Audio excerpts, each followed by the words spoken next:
Hello बच्चों, आज हम बात कर रहे हैं सरफेस केमिस्ट्री की लेक्चर सेकंड पे।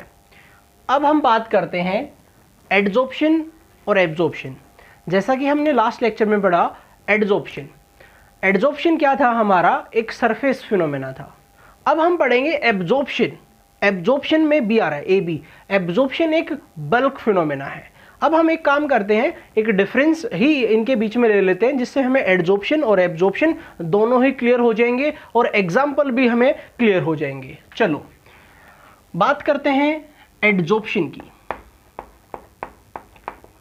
एडजॉर्प्शन में आप जानते हैं कि ये हमारा क्या है, एक सरफेस फिनोमेना है। और हम यहां पे राइट हैंड साइड एब्जॉर्प्शन लिख लेते हैं। अब फर्स्ट पॉइंट, एडजॉर्प्शन हमारा जो होता है वो होता है एक सरफेस फिनोमेना। तो ये कैसा फिनोमेना हुआ? Surface phenomena.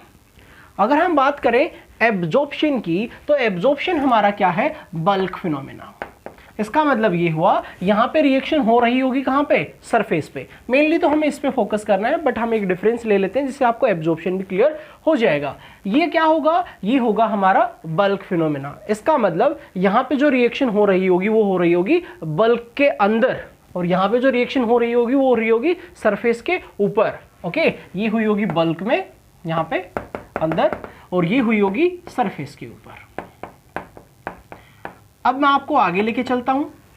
अब क्या है सेकंड पॉइंट जो हम इसमें लेते हैं कि एडजॉर्प्शन और एब्जॉर्प्शन में क्या डिफरेंस है।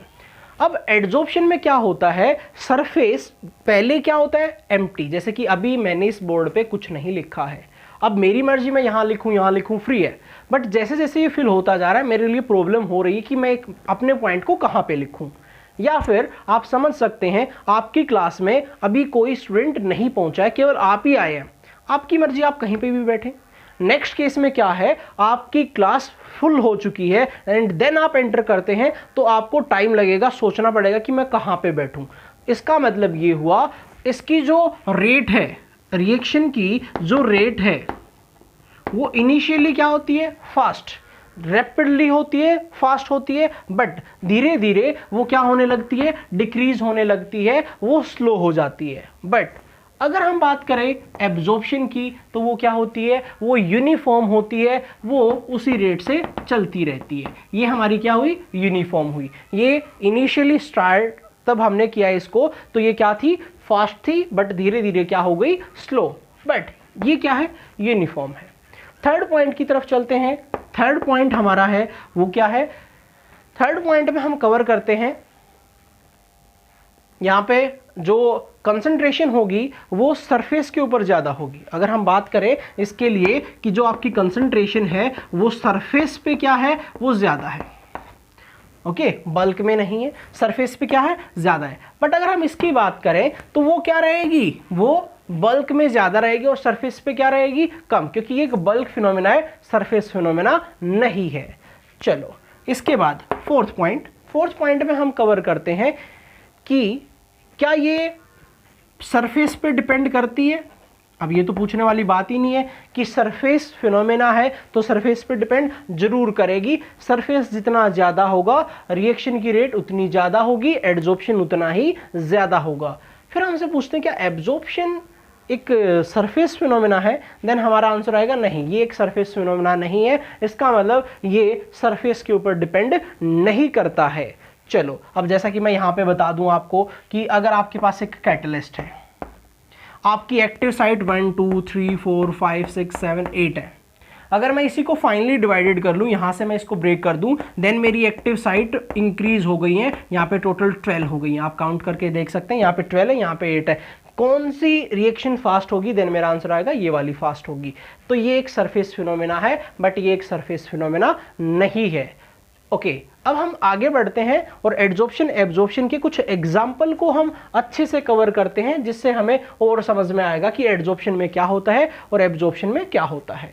चलो अब बात कर लेते हैं एडजॉर्प्शन के एग्जाम्पल की। अब एडजॉर्प्शन के जो एग्जाम्पल है वो क्या है? जैसे आपने क्या किया, सिलिका जेल को लिया, सिलिका जेल। अब सिलिका जेल क्या करती है, ह्यूमिडिटी को ओवरकम करती है, खत्म कर देती है। कैसे? ये वाटर ड्रॉपलेट्स को या जो वाटर के पार्टिकल्स प्रेजेंट हैं उन सबको अपने सरफेस पे क्या कर लेती है, डिपॉजिट सरफेस पे कर रही है।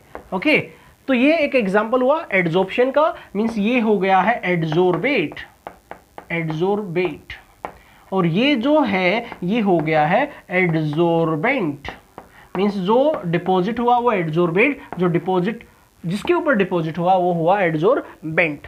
अब मैं आपको आगे लेके चलता हूं, कुछ और एग्जांपल मैं आपको बता देता हूं। जैसे अमोनिया, अमोनिया डिपॉजिट हो जाती है किसके ऊपर, चारकोल। ओके, अब ये चारकोल क्या होता है मैं वो आपको बताऊंगा आगे के लेक्चर में। चारकोल वो होता है जो किसी चीज को अपने सरफेस पे डिपॉजिट कर लेता है। चलो, तो अमोनिया डिपॉजिट हो सकती है किस पे, चारकोल के ऊपर। अब मैं चारकोल बताता हूँ, चारकोल होता क्या, अभी आइडिया दे रहा हूँ मैं आपको चारकोल होता क्या है।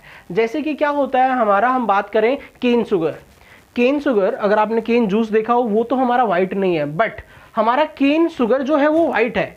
अब केन शुगर वाइट कैसे है, अब क्या होता है उसके लिए हम यूज करते हैं एनिमल चारकोल। क्या यूज करते हैं, एनिमल चारकोल, जो उसकी डीकलराइजेशन करता है, उसके कलर को खत्म करता है। एनिमल चारकोल क्या होता है, जो एनिमल्स की बोन्स वगैरह हैं, हड्डियां वगैरह हैं, हम उनको लेते हैं, अच्छे से प्योरीफाई करते हैं एंड देन उनको क्या करते हैं, हम शुगर सॉल्यूशन में डाल देते हैं। अब वो क्या करता है, जो इम्प्योरिटी होती है उनको अपने सरफेस पे डिपॉजिट कर लेता है, देन हम उनको रिमूव कर देते हैं, अगेन उनको प्योरीफाई करते हैं, और ये प्रोसेस चलती रहती है, जिससे क्या होता है शुगर का जो कलर है वो डीकलराइज हो जाता है। तो ये एक एग्जाम्पल हुआ, किस चीज का एग्जाम्पल हुआ, शुगर को हमने क्या कर दिया है, डीकलराइज। ये भी एक एग्जाम्पल हुआ किस चीज का, सरफेस फिनोमेना, मींस ये भी हमारा एडजॉर्प्शन का एग्जाम्पल हुआ। अब हम चलते हैं किसकी तरफ, एब्जॉर्प्शन के एग्जाम्पल की तरफ। क्या होता है, जैसे आपने सुना हो NH3 अमोनिया, अगर आपने चारकोल लिया तो ये इसके सरफेस पे डिपॉजिट हो रहा है, एडजॉर्प्शन का एग्जाम्पल है। बट अगर आपने इसमें वाटर को मिक्स किया, NH3 + H2O gives what, NH4OH, ये सरफेस पे नहीं हुआ है, ये अमोनिया वाटर के चारों तरफ नहीं आई, ये उसके साथ मिक्स हो गई है। इसका मतलब ये हुआ एक बल्क फिनोमेना, और बल्क फिनोमेना होता है वो होता है एब्जॉर्प्शन। अब मैं और आगे चलता हूं, मैंने ले लिया CaCl2, कैल्शियम क्लोराइड + 2H2O। अब ये जो एग्जाम्पल है, ये एग्जाम्पल हो गया है CaCl2.2H2O।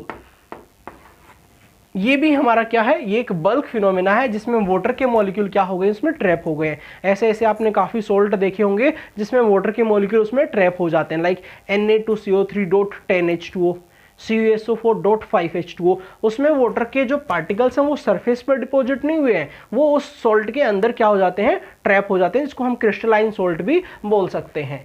तो ये हमारा जो एग्जाम्पल है, ये किसका एग्जाम्पल है, एब्जॉर्प्शन का। ओके, तो ये हमारे कुछ डिफरेंस हैं जो आपको क्लियर होने चाहिए।